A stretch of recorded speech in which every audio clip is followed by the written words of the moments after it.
Hai, Assalamualaikum adik-adik. Perkenalkan, nama kakak Dea Safitri dari Universitas Negeri Makassar. Nah, pada kesempatan kali ini kakak dan teman-teman ingin mengajak kalian untuk belajar bersama. Nah, kita akan belajar tentang teks persuasif.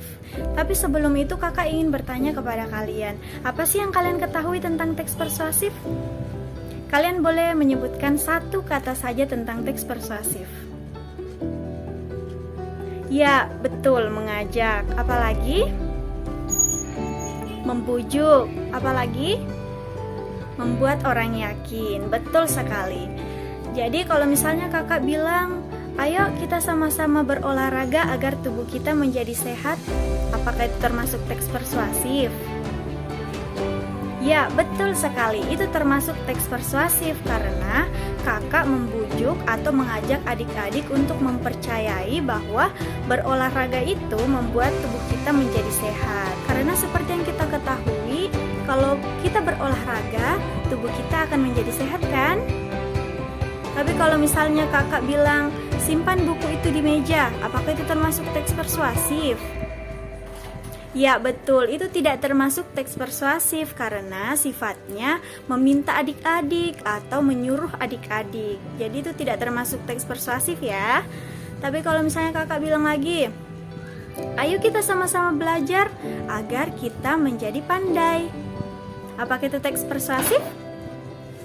Iya, betul, itu termasuk teks persuasif karena sifatnya mengajak adik-adik atau membujuk adik-adik atau membuat adik-adik percaya tentang apa yang kakak katakan. Karena memang betul kan, kalau misalnya kita rajin belajar, kita akan menjadi pandai.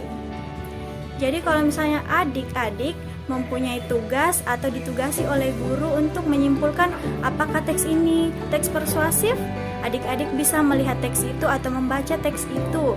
Apakah sifatnya membujuk atau mengajak atau membuat adik-adik percaya, membuat adik-adik yakin. Berarti kalau isinya seperti itu atau sifatnya membuat adik-adik bisa yakin, berarti teks itu termasuk teks persuasif ya. Oke, jadi pemaparan akan dilanjutkan oleh teman-teman kakak. Tetap semangat belajar ya. Akan menjelaskan mengenai apa saja sih itu ajakan-ajakan dalam kalimat persuasif. Nah, contoh kata dalam kalimat ajakan ialah dengan contoh ayo. Nah, contoh kalimatnya itu seperti teman-teman, ayo bermain ke rumahku. Nah, sudah jelaskan di sini kalimatnya itu mengajak untuk bermain.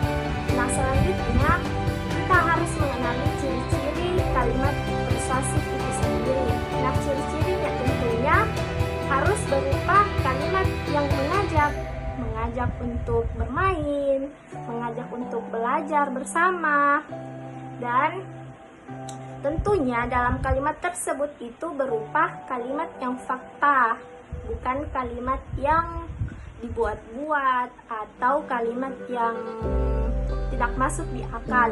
Nah, dan tentunya kalimat persuasif itu dapat meyakinkan pembaca. Nah, seperti itu teman-teman. Selanjutnya akan dilanjutkan oleh teman kakak. Halo adik-adik, perkenalkan nama kakak Ayulandari. Kakak akan melanjutkan materi mengenai struktur dan isi teks persuasif. Sebelum kakak lanjut, kakak mau bertanya kepada kalian, apa sih gunanya struktur dalam teks? Jika adik-adik belum tahu, kakak akan menjelaskan kepada kalian bahwa struktur itu sangat penting dalam teks. Bukan hanya teks persuasif saja yang memiliki struktur, tetapi teks-teks lain juga loh adik-adik.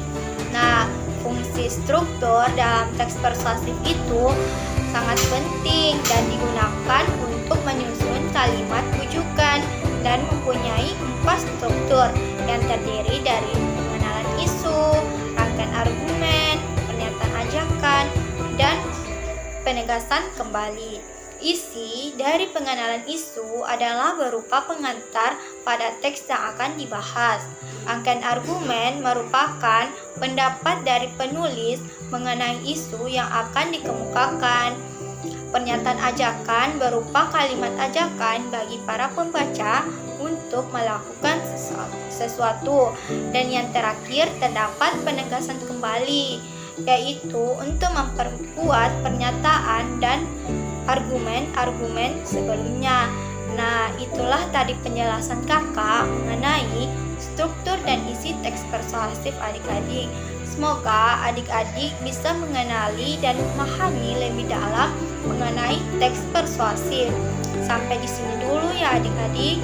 Assalamualaikum warahmatullahi wabarakatuh. Tetap semangat belajar.